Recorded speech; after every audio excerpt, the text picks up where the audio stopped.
55 और 95 हर उम्र के लिए यकसा मुफीद, मफाद आम्मा का आलम बरदार।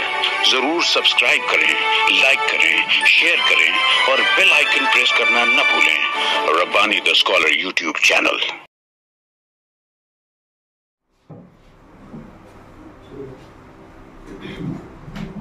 बिस्मिल्लाहिर्रहमानिर्रहीम। नहमदुहु व नुसल्ली अला रसूलिल करीम, अम्मा बाद। अऊज़ु बिल्लाहि मिनश शैतानिर रजीम। बिस्मिल्लाहिर्रहमानिर्रहीम। क़ालू सुब्हानका ला इल्मा लना इल्ला मा 'अल्लमतना इन्नका अंतल अलीमुल हकीम। रब्बि इश्रह ली सदरी व यस्सिर ली अमरी वहलुल उक़दतम मिन लिसानी यफ़क़हू क़ौली। रब्बि ज़िदनी इल्मा।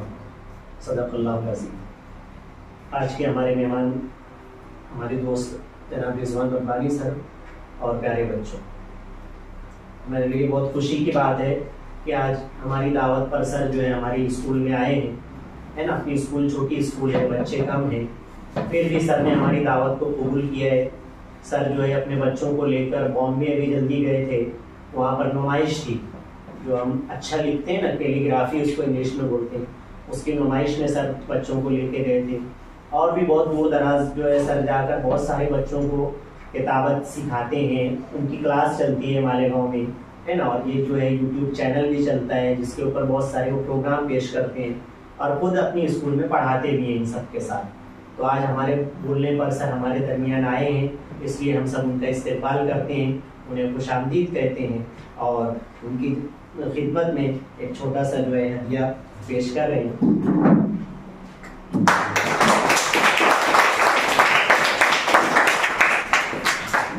अब इसके बाद मैं तारिक सर से गुजारिश करता हूँ कि वो आपको खुशखती के बारे में, तालीम के बारे में जो है वो बताएं। थैंक्स। मैं सबसे पहले तो अल्लाह रब्बुल इज़्ज़त का शुक्रिया अदा करता हूँ, साथ ही साथ आपके जो हेड मास्टर हैं जिया सर, इनकी कोशिश, इनकी काविश और इनकी जो एक तरह से कहना चाहिए कि जो एक लगन है, एक तड़प है बच्चों से, वो अज़र न शम्स है। और यही वजह है जो मुख्तलिफ, मैं अभी ऑफिस में फोटोग्राफ्स देख रहा था, सर की टेबल पे जो है वो सब फोटोज लगे हैं, तो मुख्तलिफ जो प्रोग्राम ये अपने इन चंद महदूद बच्चों के दरमियान यानी करने की कोशिश में लगे रहते हैं, तो ये इस बात का सबूत है कि तालीम से कितनी रग़बत है ना, और कितनी दिलजमई है। और आप लोग खुशनसीब हैं कि आप तो तालीम हासिल कर ही रहे हैं, लेकिन एक इतने अच्छे असातिज़ा भी आपको मैसर है, रिजवान सर हैं और तुम्हारे जिया सर हैं, तो ये अच्छे असातिज़ा हैं जो समाज और माशरे के लिए फ़ायदेमंद साबित हो रहे हैं। और इसी तरह से इनकी जो निगाह रहती है, वो जो बड़े शहरों में अच्छा काम करने वाले हैं उनको बुला कर जो है उनकी जो सारी चीजें वो अपने बच्चों में देने की कोशिश जो इनकी एक रहती है, ये काबिल सताइश है, काबिल तकलीद है। और मैं सर को मुबारकबाद पेश करता हूँ और मैं अपनी जानिब से भी सर को जो है एक टावेल और ये जो तोहफा है कलम का मैं पेश करता हूँ।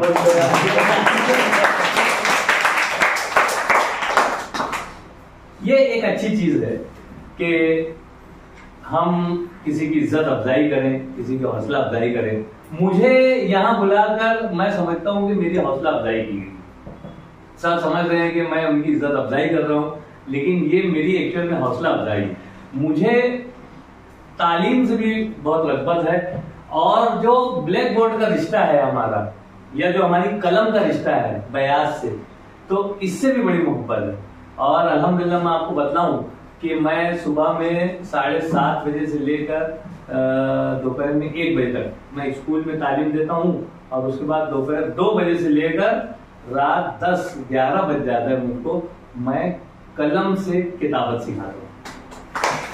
मतलब ये हमारी बॉल पेन होती है ना, ये बॉल पेन है ना, इसी बॉल पेन से मैं बयास पर बच्चों की हैंडराइटिंग दुरुस्त करवा।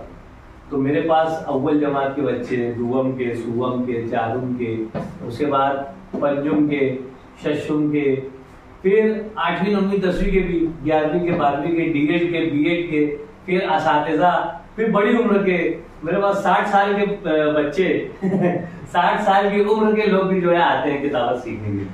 जो असातिज़ा हैं वो ब्लैक बोर्ड पे भी सीखते हैं, न सिर्फ मालेगांव शहर के बल्कि कभी नासिक की मोहल्लेमा है, कभी थाना की है, कभी अहमदनगर के हैं, कभी अक्कलकोट, ये तमाम लोग असातिज़ा, रायगढ़, चांद सर, ये तमाम लोग आकर मेरे रब्बानी खत्ताती मरकज में कुछ ना कुछ दिन सीखे हैं, कुछ ना कुछ दिन, यानी बल्कि वो क्या सीखे हैं मैं उनसे सीखते रहता हूँ। मेरे पास जो आता है मैं उनसे कुछ ना कुछ सीखते रहता हूँ। तो इस तरह से मतलब सीखने सिखाने का अमल जारी व सारी। बहरहाल मैं आपको बताऊंगा कि आप लोग तालीम को कभी मत छोड़ें। आप स्कूल पढ़ रहे हैं, कोई जो है चारों जमात में, कोई पंजुम में, कोई शशुम में, है ना, कोई 8वीं जमात में, लेकिन 8वीं के बाद हमारे इस इलाके में वड़ेल में 8वीं के बाद सर क्लासेस नहीं, उर्दू की नहीं है, लेकिन दीगर मीडियम की है। तो हमारे बच्चे जो है दीगर मीडियम से भी जो है 10वीं कामयाब हो सकते हैं अल्हम्दुलिल्लाह। बहरहाल मैं आपसे ये गुजारिश करूंगा कि आप लोग तालीम को नहीं छोड़ें और काबिल खुसूस उर्दू जबान और अदब से, उर्दू जबान से जो है आपका जो रिश्ता है वो कायम रखना, और 10वीं तक, 11वीं 12वीं तक, आप BA तक उर्दू में तालीम हासिल करते रहे।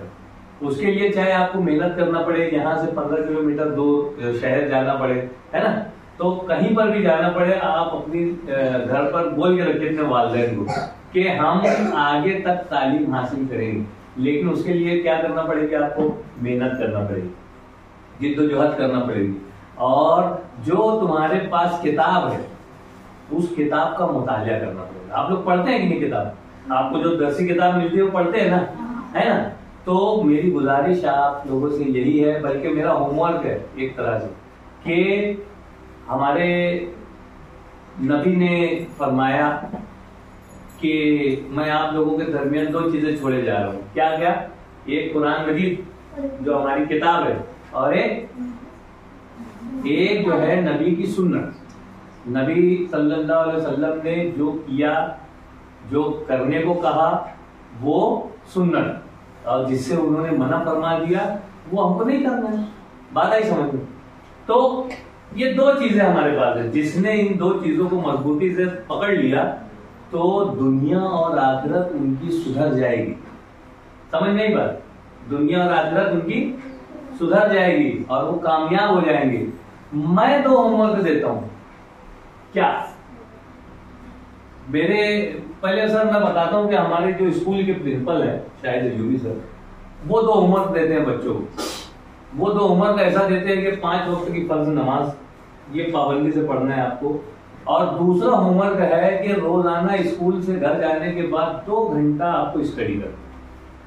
अगर आपने ये काम शुरू कर दिया कि 5 वक्त की नमाज और 2 घंटा घर पर जाने के बाद स्टडी करना मतलब बोले तो मुतालिया करना, पढ़ाई करना, शाबाश। यानी जो स्कूल में टीचर्स ने पढ़ाया है ना, उसको आपको घर पे जाके एक मरतबा देखना, उसको पढ़ना, उसको लिखना, जो होमवर्क दिए वो करना। करते हो क्या आप लोग? लेकिन 2 घंटा बैठते क्या? नहीं। कितना बैठते हम लोग? थोड़ा सा बैठेंगे, 5, 7, 10 मिनट, जो होमवर्क हो गया कुछ रख देते। स्कूल में, ट्यूशन में भी जाते। वाह! तो स्कूल में जो सिखाया गया है वो हम लोगों को घर पर देखना है। ये हमारे प्रिंसिपल का होमवर्क है। तो बिल्कुल इसी तरीके से मैं भी 2 होमवर्क देता हूँ। मालूम क्या है? एक तो सीधे हाथ में हमारा निसाब क्या? जो आपके बैग में जो स्कूल की जो दरसी किताब है ना, वो किताब, उसको हर सफा आप पढ़ो। हर सफा पर आपको बेपनाह मालूमात मिलेगी, क्योंकि वो किताब कौन बनाता मालूम है? माहिरीन तालीम की एक पूरी कमेटी रहती है, और वो सब मिल के 10, 12, 15 लोग मिल के वो किताब बनाते। सोचो अब उसमें कितनी मालूमात आई होगी।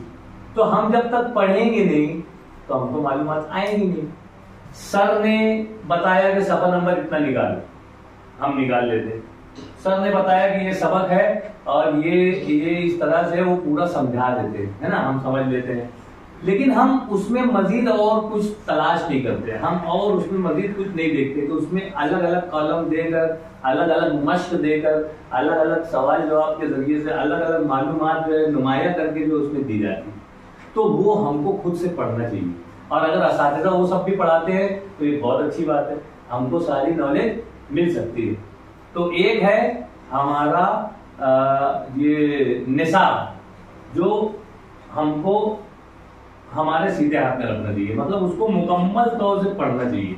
किताब जो है ना, हमारे कई बच्चे ऐसे हैं जो साल भर नई किताब रहती है और वो स्कूल में असातिज़ा के सामने से पहले खोलते हैं, पढ़ते भी नहीं, उसको बंद करके घर पे रख देते, बस्ते में रहती है, वो बंद रहती है, कभी पढ़ने की कोशिश नहीं करते, तो पढ़ ही नहीं पाते फिर। और हमको क्या होना चाहिए, हमको उर्दू भी पढ़ते हुए आना चाहिए, हमको हिंदी है, मराठी है, इंग्लिश है, हमको अरबी है, ये तमाम ज़बानें हमको पढ़ते और लिखते हुए आना चाहिए।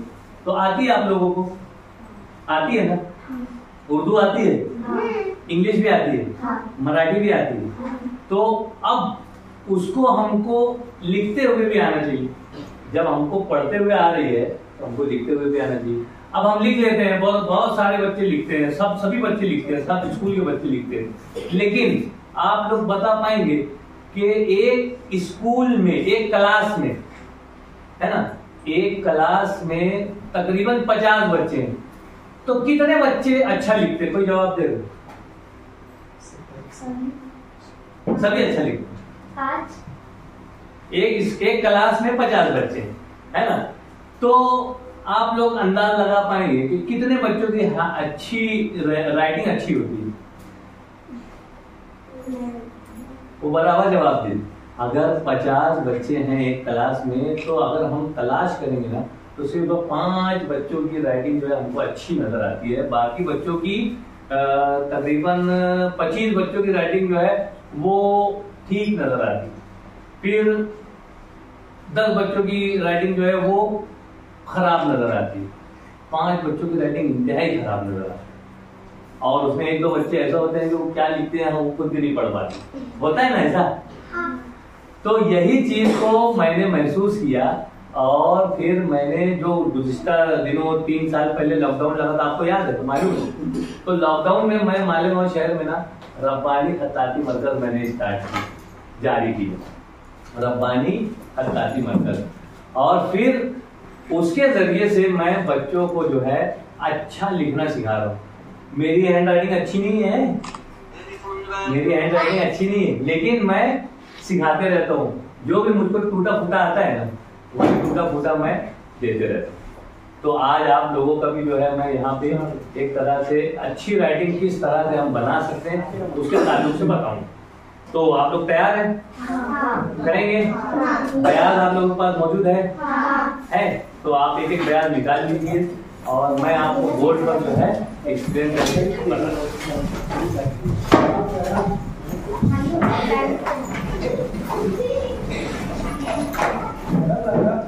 ये सब टेबल हटा लेते हैं।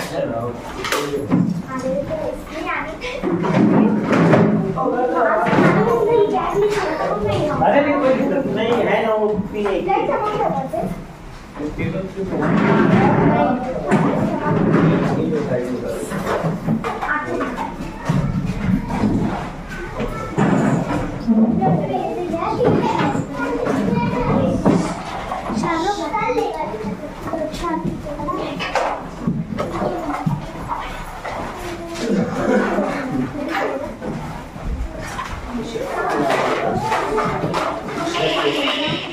बचपन और 95 हर उम्र के लिए यकसा मुफीद। मफाद आम्मा का आलम बरदार। जरूर सब्सक्राइब करें, लाइक करें, शेयर करें और बेल आइकन प्रेस करना न भूलें। Rabbani the scholar YouTube channel. Rabbani the scholar YouTube channel इल्मी, अदबी, दीनी, मिल्ली, समाजी, सकाफती, तहजीबी, फलाही, तिब्बी, फन्नी, माशी, तिजारती, माशरती, इंतजामी, इनकलाबी, तहरीकी, तहकीकी, तकनीकी, तफ्तीशी, तामीरी, तालीमी व मालूमाती यूट्यूब चैनल। जरूर सब्सक्राइब करें, लाइक करें, शेयर करें और बेल आइकन प्रेस करें। Rabbani the scholar YouTube channel.